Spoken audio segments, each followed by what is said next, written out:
Hi, good morning. This is Dr. Swapna. In today's session, I am going to explain about principles of inheritance. So, ఏంటి principles of inheritance అంటే ఏంటి? ఇందులో ఏం నేర్చుకుంటాము అంటే based on Mendel's experimental results, certain principles are framed. Now, these principles are called Mendel's laws. Mendel's laws. So Mendel చేసినటువంటి experiments ఆధారం చేసుకొని ఈయన కొన్ని ప్రిన్సిపల్స్ని ఫ్రేమ్ చేయడం జరిగింది.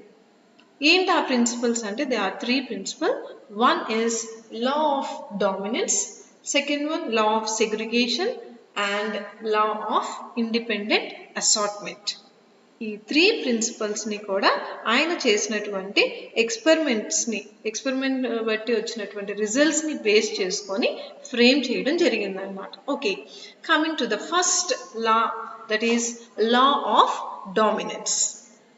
Okay, coming to the law of dominance, a cross between pure breeding organisms having contrasting characters result in the expression of only dominant characters in the first filial generation and reappears in the F2 generation in the ratio of 3:1.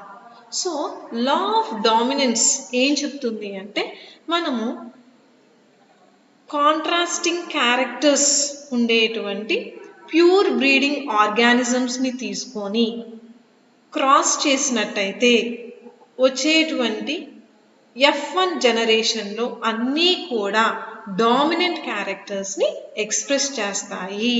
Is it clear girls?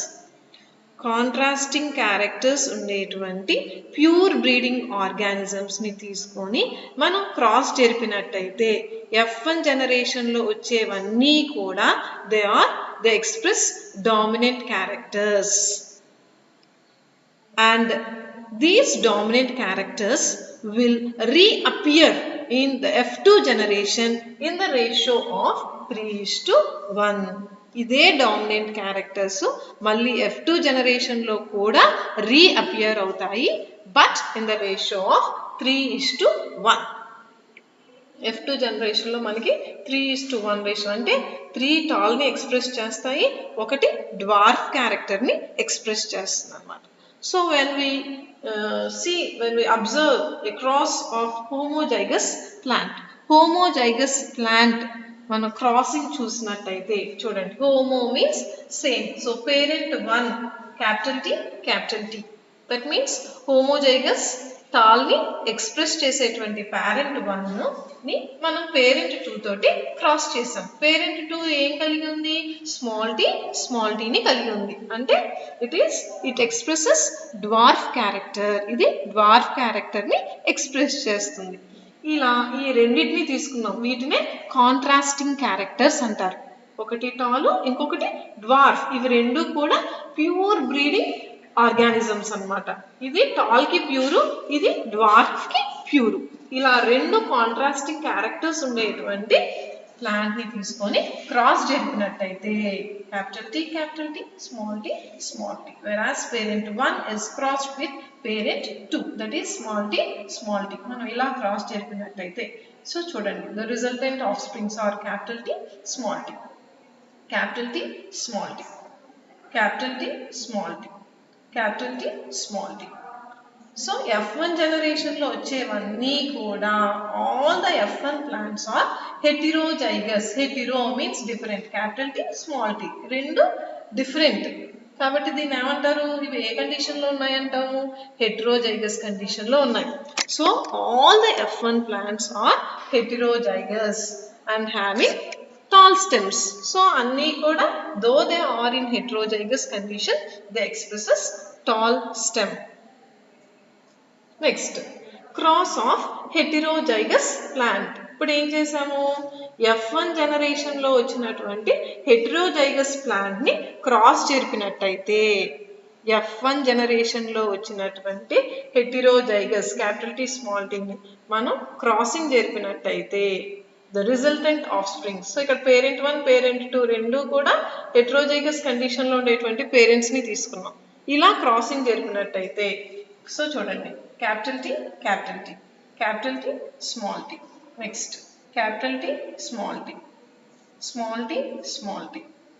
ఇలా చూసినట్టయితే F2 జనరేషన్లో మనకి 3 tall క్యారెక్టర్స్ని express చేస్తుంది, ఒకటి మాత్రమే dwarf క్యారెక్టర్ని express చేస్తుంది. So 3/4 of the plants have tall stems.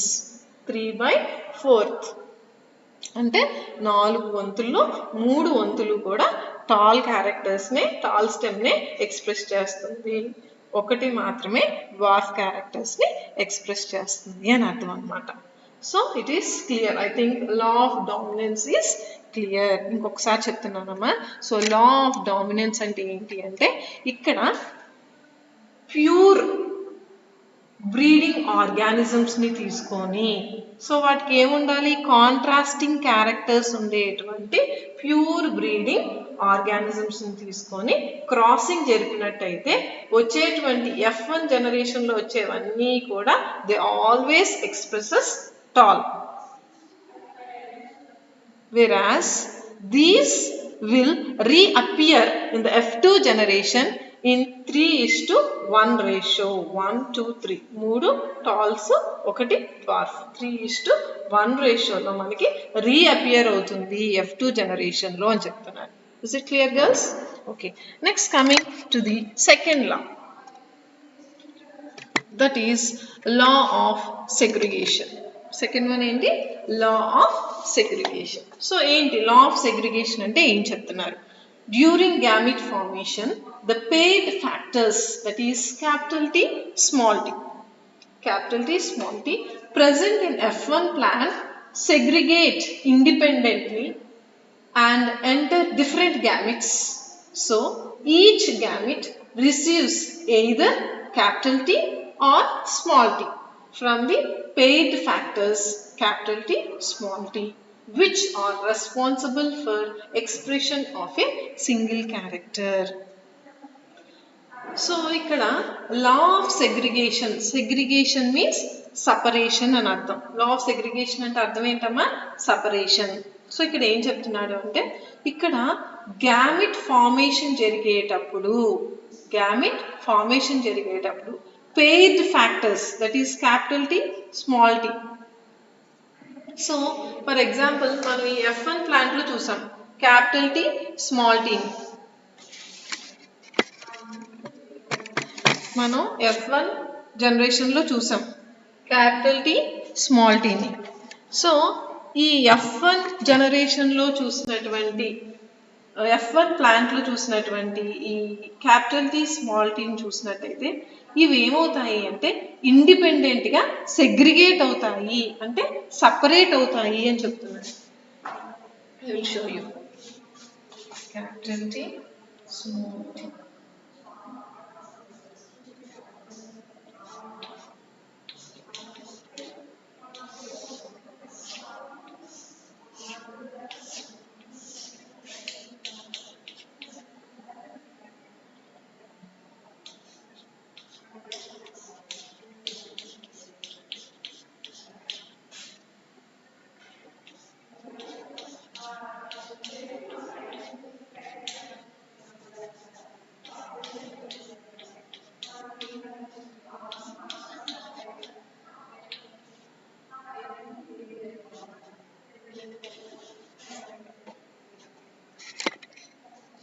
So చూడండి అమ్మా, ఇక్కడ ఏం చెప్తున్నాడు అంటే లా of segregation. Segregation means separation అని అర్థం. సెగ్రిగేషన్ అంటే ఏంటి, సపరేషన్. సో ఇక్కడ గ్యామిట్ ఫార్మేషన్ జరిగేటప్పుడు paired factors means for example మనం ఇక్కడ చూసాం చూడండి క్యాపిటల్ T, స్మాల్ t చూసాం కదా.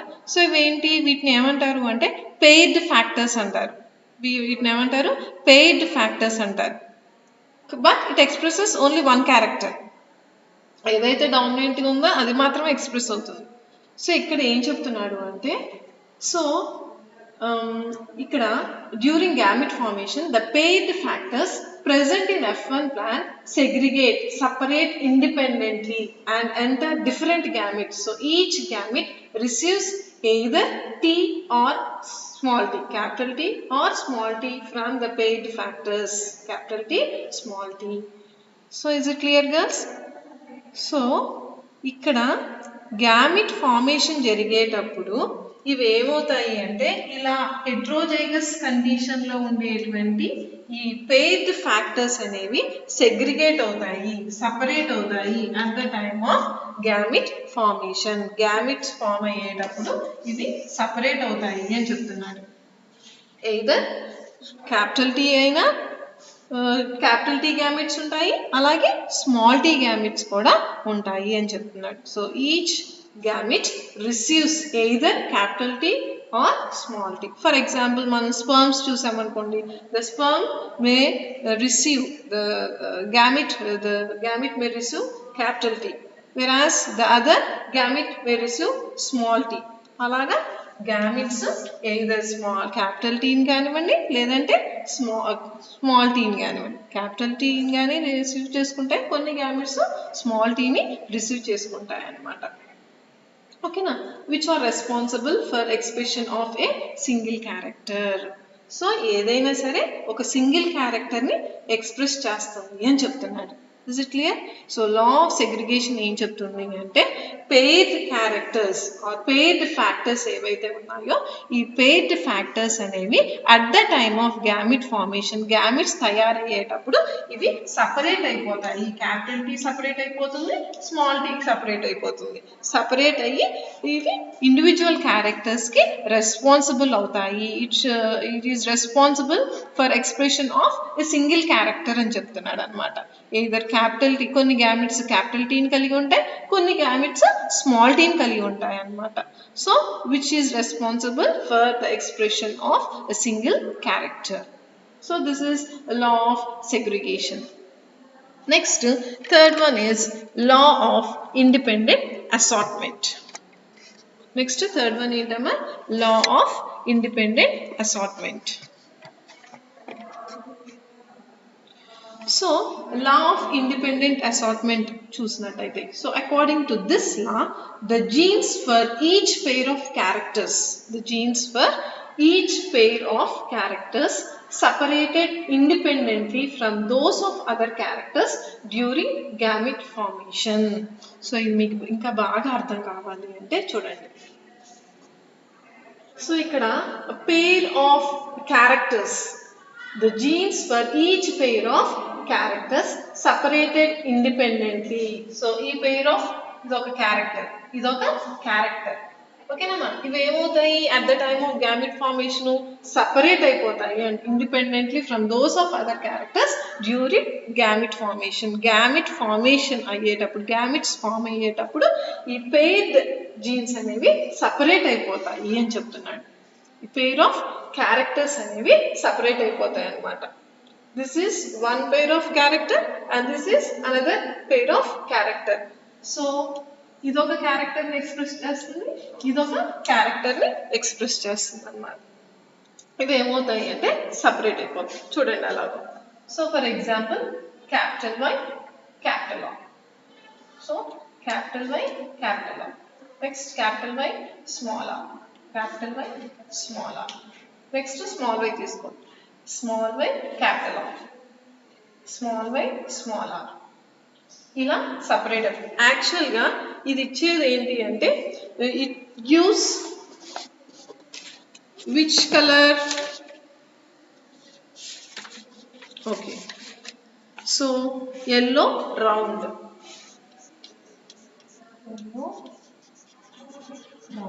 సో క్యాపిటల్ వై ఉంది కాబట్టి ఎల్లో కలర్ని ఎక్స్ప్రెస్ చేస్తుంది, క్యాపిటల్ ఆర్ ఉంది కాబట్టి రౌండ్ని ఎక్స్ప్రెస్ చేస్తుంది. అదే స్మాల్ వై అయితే గ్రీన్ కలర్, అదే స్మాల్ ఆర్ అయితే వ్రింకిల్డ్. ఓకేనమ్మా. సో ఇలా ఉండేవి. సో ఇవేంటి యాక్చువల్గా it expresses yellow round, it expresses yellow round. So ఈ ఎల్లో రౌండ్ ఉండేది at the time of gamete formation అప్పుడు ఎలా సపరేట్ అవుతుంది అంటే capital Y capital R, yellow round. Next capital Y small are, yellow wrinkled. Next small y capital R, this is a green round, this is green round. Next small y small r, this is green wrinkled. ఇలా gametes separate అవుతాయి, ఇండిపెండెంట్గా అసార్ట్ అవుతాయి అన్నమాట. అంటే separate అవుతాయి అన్నమాట. అప్పుడు దాకా కలిసి ఉండేటువంటి pair of characters. So pair of characters gamete formation అప్పుడు మాత్రం ఇండిపెండెంట్గా సపరేట్ అవుతాయి, ఇండిపెండెంట్గా అసార్ట్మెంట్ అనేది జరుగుతుంది అని చెప్తున్నాడు. Is it clear girls? Okay, ఇప్పుడు నేను చెక్కర్ board వేస్తానమ్మా. So coming to the law of independent assortment. So law of independent assortment వచ్చేటప్పటికి మనం ఇక్కడ explanation చూసినట్టయితేనమ్మా, here the F1 hybrid plants are self fertilized or cross fertilized. F1 hybrid plants are self fertilized or cross fertilized among themselves. So అలా మనం self fertilise చేసిన తర్వాత during gamete formation the two factors of a character assort out independently of the other pair. For example, the gene Y may combine with the dominant gene R or with the recessive gene small r and enter a gamete. So ఇక్కడ మనం ఏం తీసుకున్నాము, yellow round తీసుకున్నాం. Capital Y, capital Y, capital R, capital R. ఇదేంటి, ఏమి క్యారెక్టర్ని express చేస్తుంది? Yellow round క్యారెక్టర్ని ఎక్స్ప్రెస్ చేస్తుంది. Next green wrinkled, small y small y small r small r. ఇదేంటి, గ్రీన్ వింకిల్డ్ క్యారెక్టర్ని ఎక్స్ప్రెస్ చేస్తుంది అనమాట. సో ఇలా సెల్ఫ్ ఫర్టిలైజ్ చేసినట్టయితే the resultant gametes are. So capital Y capital R తీసుకున్నాం, ఇక్కడ స్మాల్ వై స్మాల్ ఆర్ తీసుకున్నాం.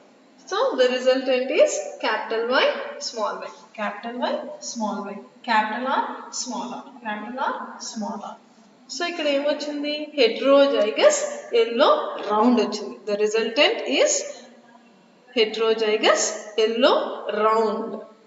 So F1 plants అన్నిటినీ కూడా మనం క్రాస్ చేసినట్టయితే, if F1 plants are crossed, that is self fertilized, that is capital Y, small y, capital R, small r, capital Y, small y, capital R, small r. So self fertilize చేసినట్టయితే the resultant gametes are, చూడండి, capital Y, capital R, capital Y, capital R.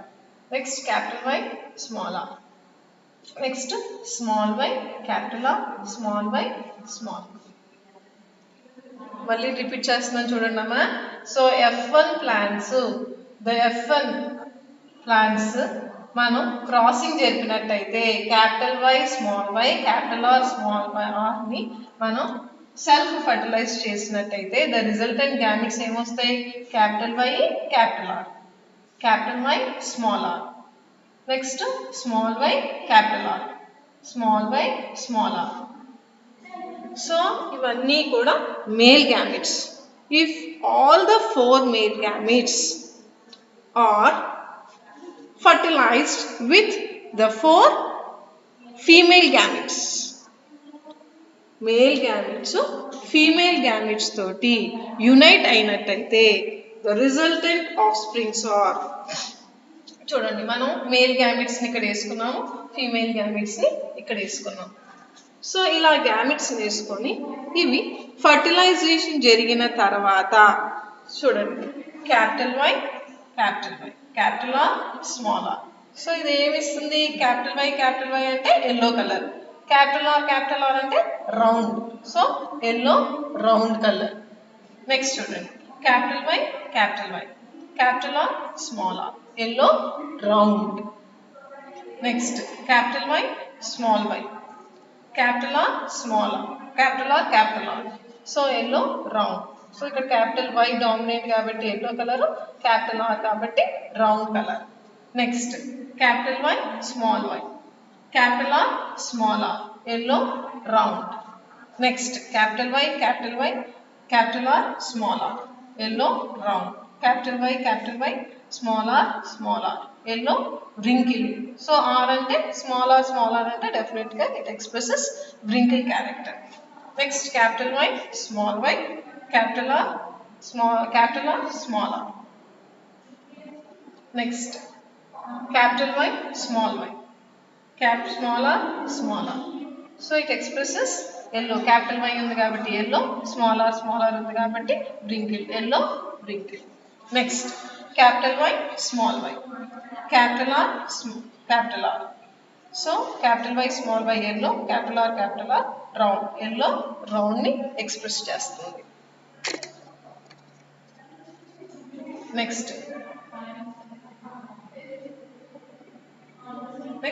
small y, capital Y. Next, capital R, small r.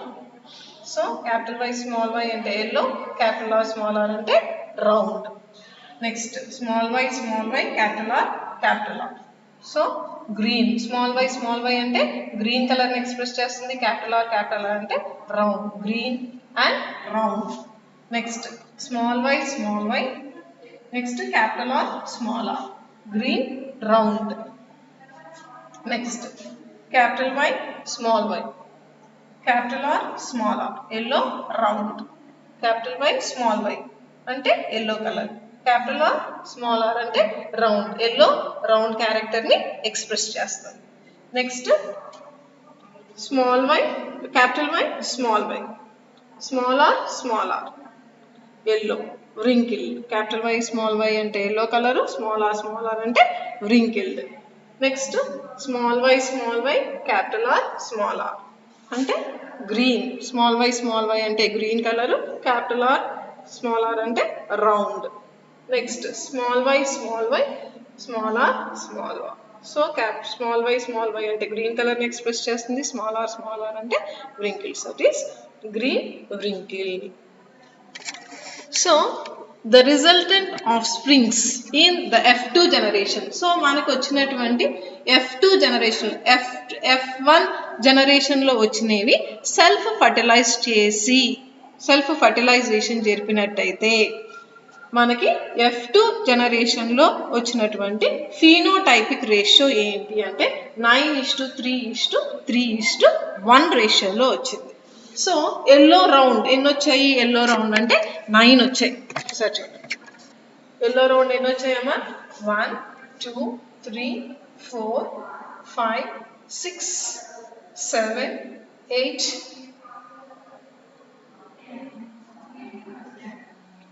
9. So టోటల్గా 9 yellow round వచ్చాయి. Next ఏంటి? Yellow and wrinkled 3. Yellow wrinkled ఎన్ని వచ్చాయి? 3. 1 2 3. So yellow wrinkled 3 వచ్చాయి. Next green round ఎన్ని వచ్చాయి? 3. Green round 1 2 3. This is green round. Green round ఎన్ని వచ్చాయమ్మా? 3. And the last one is green wrinkled. Green wrinkled ఎన్ని వస్తాయి?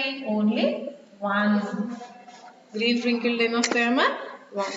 సో F2 జనరేషన్లో మనకి ఫీనోటైపిక్ రేషియో అనేది 9:3:3:1 వస్తుంది. సో ఎల్లో రౌండ్ 9 వచ్చాయి, ఎల్లో wrinkled 3 వచ్చాయి, గ్రీన్ రౌండ్ 3 వచ్చాయి అండ్ గ్రీన్ wrinkled 1 వచ్చింది. So is it clear girls? So ఇందులో మీకు ఏమైనా డౌట్స్ ఉన్నట్టయితే you can call me are WhatsApp me. Thank you.